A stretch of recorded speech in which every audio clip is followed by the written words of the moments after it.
দলীয় নির্দেশ মতো মিনাখা ব্লক 2 চৈতলে হলো জাতীয়তাবাদী মিছিল। ভারতের বীর সেনাদের প্রতি শ্রদ্ধা জানাতে হাতে জাতীয় পতাকা নিয়ে মিনাখা ব্লক 2 চৈতল এলাকায় মিছিল করল তৃণমূল কর্মী সমর্থকেরা।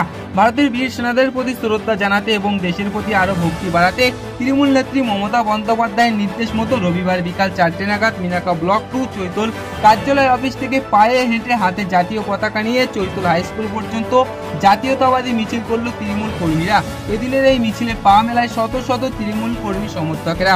উপস্থিত ছিলেন মিনাখা ব্লক 2 সভাপতি তাজউদ্দিন মোল্লা, পঞ্চায়েত সমিতির সহ সভাপতি অমরেশ গাইন, পুত পরিবহন কর্মাধ্যক্ষ মাসুদ আলী মোল্লা, চাঁপালি অঞ্চল সভাপতি আজিজুল গাজী, আটপুকুর অঞ্চল সভাপতি সত্যজিৎ ঘোষ, মোহনপুর অঞ্চল সভাপতি তুহিন ভূঁইয়া, বসিরহাট সাংগঠনিক জেলার মাইনরিটি সেলের সাধারণ সম্পাদক মিলন মোল্লা, মিনাখা ব্লক 2 মাইনরিটি সেলের সভাপতি হামিদ মোল্লা সহ আরো অনেকেই।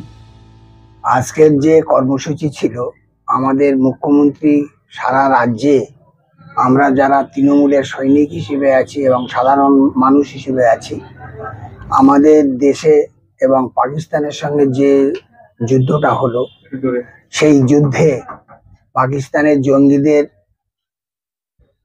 আমাদের ভারতের যে সামরিক বাহিনী তাদেরকে আক্রমণ করেছে, তাদের অনেক তাঁবু নষ্ট করে দিয়েছে। কিন্তু সেইটা করতে গিয়ে আমাদের ভারতীয় জওয়ানরা অনেকে নিহত হয়েছেন।